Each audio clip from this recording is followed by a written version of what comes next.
تقوی کی علامت کیا ہے کہ مومن سے حرام ہضم نہیں ہوگا. یہ سب سے پہلی بات ہے کہ مومن اپنے جسم کو جو عبادت کے لیے بنا ہے اس جسم کو صرف پاکیزہ اور حلال ایندھن سے چلائے. ہم سفر میں تھے، ایک جگہ تیل لینے کے لیے ٹھہرے تو گاڑی میں غلطی سے پیٹرول کی جگہ ڈیزل ڈال دیا گیا. گاڑی نہ چلی، ہر طرح چلانے کی کوشش کی ڈرائیور نے، لیکن گاڑی نہیں چلی. پتہ یہ چلا کہ تیل اس میں غلط ڈل گیا ہے. اس دن یہ بات سمجھ میں آئی کہ جب ایک معمولی مشین انسانوں کے ہاتھوں کی بنائی ہوئی وہ صرف تیل کے قسم کے بدل جانے سے نہیں چل سکتی، 1 کلومیٹر نہیں چل سکتی، تو مسلمان حرام غذاؤں کے ذریعے جنت تک کیسے پہنچ سکتا ہے؟ اس لیے میرے محترم دوستو، تقوی کی بنیادی علامت یہ ہے کہ متقی کو حرام ہضم نہیں ہوگا. ابو بکر صدیق رضی اللہ تعالیٰ عنہ کو بھوک کی شدت میں کہانت کی آمدنی کا لقمہ کھلا دیا گیا. تو کھاتے پوچھا کہاں سے لائے ہو؟ کہ کہانت کی آمدنی،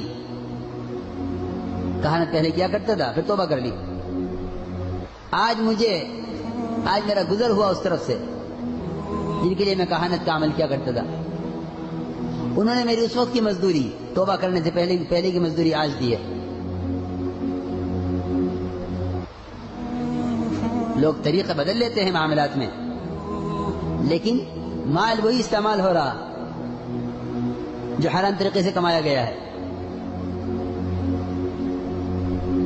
چنانچہ ابو بکر رضی اللہ تعالی عنہ نے اس لقمے کی قے کرنی چاہیے. ایک لقمہ معدے میں اندر جا چکا، وہ کیسے باہر نکلے؟ لوگوں نے کہا مومنین پانی پیجئے، پانی پی کر لقمے کو نکالیے باہر. ابو بکر رضی اللہ تعالیٰ عنہ پیالے میں پانی لے کر پیتے رہے اور قے کرتے رہے جیسے کوئی اپنے برتن کو صاف کیا کرتا ہے. جب تک وہ لقمہ نکل نہ گیا اندر سے قے کے ذریعے، ابو بکر رضی اللہ تعالیٰ عنہ پانی پیتے رہے. وہ لقمہ قے کے ساتھ باہر آیا اور فرمایا کہ اگر یہ میری جان لے کر بھی نکلتا تو میں اس کو نکالتا اندر سے. اس لیے کہ حضرت فرماتے تھے کہ لقمہ سمندر ہے، خیالات اس کے موتی ہیں. جیسی غذا ہوگی ویسے خیالات ہوں گے، جیسی غذا ہوگی ویسے اعمال ہوں گے. سب سے پہلی شرط یہ ہے عبادت سے پہلے کہ پہلے طہارت حاصل کی جائے. طہارت اس کو نہیں کہتے کہ اس نے غسل کر لیا، اس نے وضو کر لیا، نہیں.